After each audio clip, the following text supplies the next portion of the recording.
পশ্চিম মেদিনীপুরের মেডিকেল কলেজে জাল স্যালাইন ও বিষাক্ত ওষুধের প্রয়োগে প্রসূতির মৃত্যু সহ 3 জনের গুরুতর অসুস্থতার ঘটনার পূর্ণাঙ্গ তদন্ত সহ দোষীদের দৃষ্টান্তমূলক শাস্তির দাবির পাশাপাশি 5 দফা দাবিতে মঙ্গলবার কোচবিহার জেলা মুখ্য স্বাস্থ্য আধিকারিকের দপ্তরে বিক্ষোভ ও মুখ্য স্বাস্থ্য আধিকারিককে ডেপুটেশন দিল কোচবিহার নাগরিক অধিকার রক্ষা মঞ্চ। এই সংগঠনের কার্যকারী সম্পাদক বিদ্যুৎ দে এদিন জানিয়েছেন, শিক্ষা কর্মসংস্থানের মতো বিভিন্ন ক্ষেত্রের পাশাপাশি স্বাস্থ্য ক্ষেত্রেও ব্যর্থ রাজ্যের বর্তমান সরকার।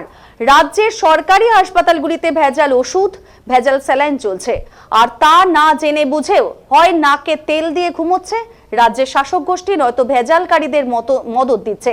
অবিলম্বে কোচবিহার এমজেড মেডিকেল কলেজ ও হাসপাতাল সহ বিভিন্ন মহকুমা, ব্লক, প্রাথমিক স্বাস্থ্য কেন্দ্রের মজুদ স্যালাইন, ওষুধ, ইনজেকশন, সিরিঞ্জ সহ বিভিন্ন চিকিৎসা সামগ্রী যাচাই করে তারপর রোগীদের উপর প্রয়োগ করার দাবিতে এদিন সোচ্চার হয়েছেন তারা বলে এদিন তিনি জানিয়েছেন।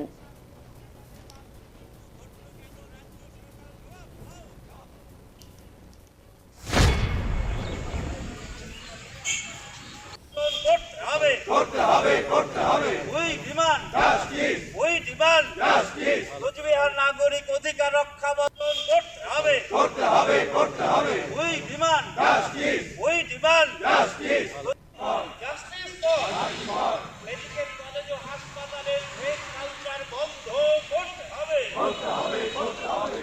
আমরা একটা ভয়ঙ্কর সমস্যা দেখি পশ্চিমবাংলা স্বাস্থ্য ক্ষেত্রে, শিক্ষা ক্ষেত্রে আমরা আটকে উঠেছি। এই কি ব্যাপার? স্যালাইন দিচ্ছে, সেই স্যালাইনের প্রসূতি মায়ের মৃত্যু হচ্ছে। ওষুধ দেওয়া হচ্ছে, ওষুধে অসুখ সারছে না, ভেজাল ওষুধ। সারা পশ্চিমবাংলার শিক্ষায় যেমন দুর্নীতি হয়েছে, স্বাস্থ্যও সেমন ভয়ঙ্কর দুর্নীতি। যারা শাসন ব্যবস্থায় আছেন তারা হয় নাকে সরষের তেল দিয়ে ঘুমিয়ে কাটাচ্ছেন, না হলে দুর্নীতিগ্রস্তদের, ভেজালকারীদের তারা মদত দিচ্ছে। এতদিন হয়ে গেল এ ভেজাল ধরা পড়েছে আমাদের এখানকার ওষুধপত্র বা স্যালাইনের ভেজাল দক্ষিণ ভারতের, খুব সম্ভবত কর্ণাটক ইত্যাদি রাজ্যে ধরা পড়েছে।